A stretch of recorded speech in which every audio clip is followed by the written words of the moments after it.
Those of you who don't know Mina, she's a national treasure, a very amazing opportunity to be before you. So I challenge you to think through a cultural lens and think about how we can be better together for the future of this planet. Thanks, Phil. We are challenged, consider us challenged, and thank you again for your generous sharing of knowledge. We always appreciate it. I'll go to our final speaker now, who's Mina Gooley. For those of you who don't know Mina, she's a national treasure, a very amazing Australian water leader, the founder of the Thirst Foundation, and she, finishing in March this year, she ran 200 marathons in a year across the world. So Mina's here to zoom us out to a global perspective and to give us some thoughts. Mina, I'm going to ask you to close us out and speak about the impacts of water and climate change that you've observed during your travels. And I have one challenging question for you. We've heard a lot today about the impacts on people and communities, and you've seen a lot of that. Mina, can you tell us? Do you think the reality of what we've heard today, these stories from people and communities, do you think this is informing what we're hearing today at COP and what's being discussed in these global forums? Over to you. Thank you, Alison, and thank you, Phil Duggan, my brother. Always a very hard task to follow in your footsteps, which are immense and extremely powerful.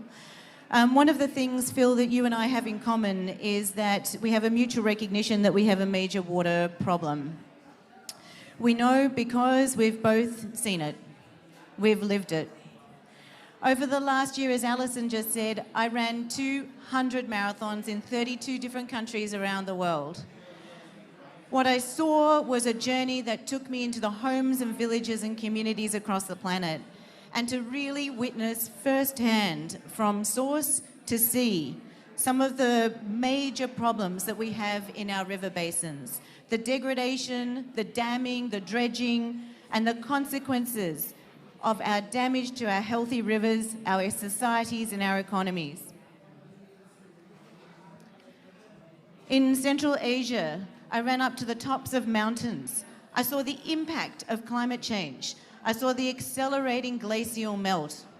And I heard from experts that more than 1,000 glaciers have disappeared from our mountains, from this region, in our lifetime. I heard from local communities what is and what will continue to happen to our food and water security in downstream communities as we continue to lose more of these glaciers. I ran down rivers like the Danube or the Rhine right here, or the Loire in France, where drought made headlines last summer and where the water was so low I could literally walk under the bridges, where the economic shocks of the water crisis were so visible in the lines of cruise boats docked on the edges of the river systems, on banks where passengers were offloaded from those cruise ships so they could no longer navigate the waterways. These are not isolated systems. Turkey, Kenya, South Africa, Vietnam, India, Australia.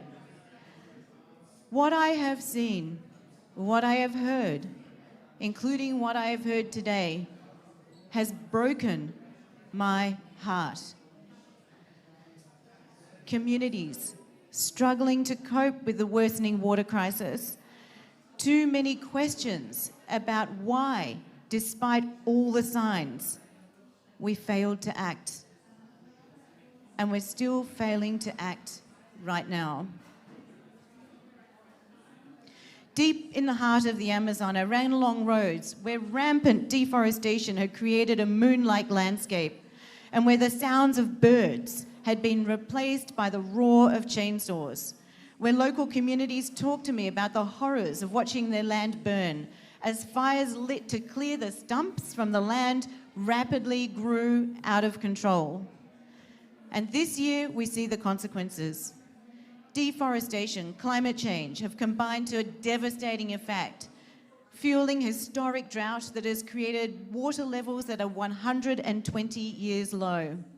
isolating communities that rely on the river for their water, their food, their transport, their supply chains, their livelihoods. These supply chains, these livelihoods are strangled. The message from all of these people, from these places, is clear.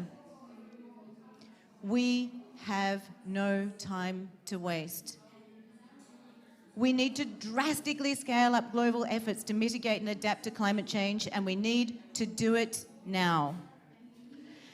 As one of the guides said to me when I was hiking up to the top of one of the glaciers that you saw in the pictures, "Mina, please tell these people directly, the time for soft language is over. We need real action, and we need it now."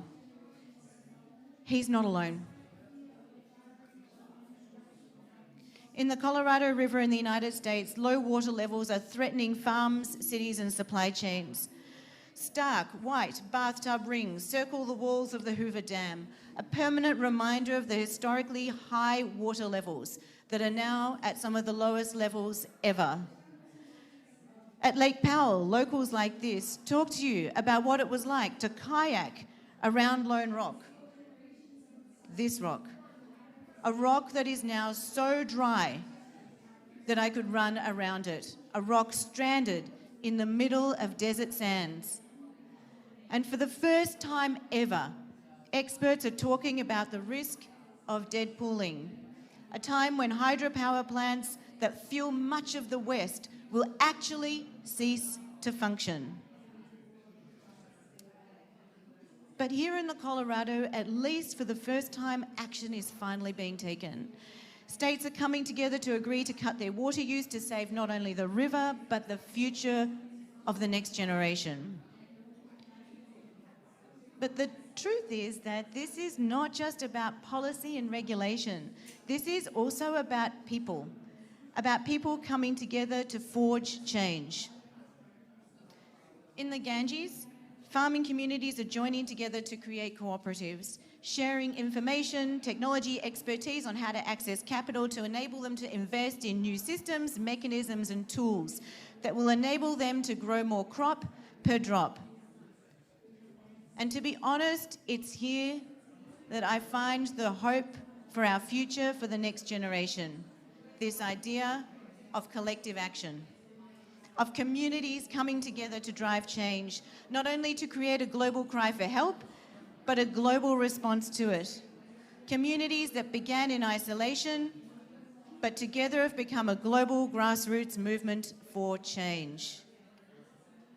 Thousands and thousands of people in over 200 countries and territories right around the world stepping up for change, for water, and asking the world to run blue.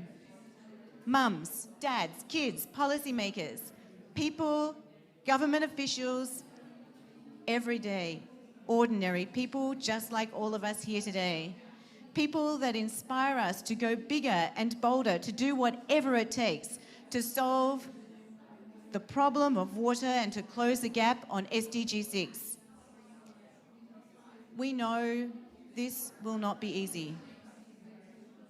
But the truth is that big goals need us to be prepared to do hard things, like running 200 marathons, or being willing to set aside our traditional thinking and coming together to solve our global water crisis, river by river and basin by basin, protecting our communities, protecting our future, protecting all that we have. So here is my challenge to all of you here today. You've heard what we've all said. Phil, Alison, Sarah, Tony, Anna, Terea. This is a crisis that is terrifying in its scale and heartbreaking in its consequences for all of us. Stand up. Speak out.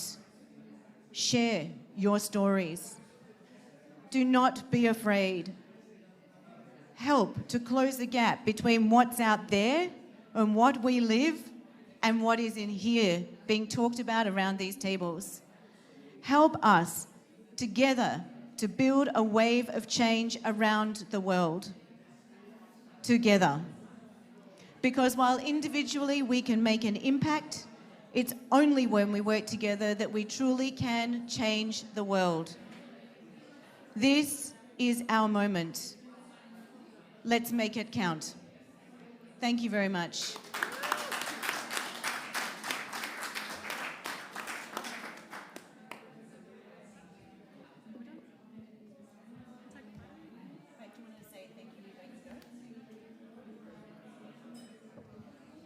Thanks, everybody. That's us finished. With those powerful words, I will accept the message stick back. Thank you, everybody.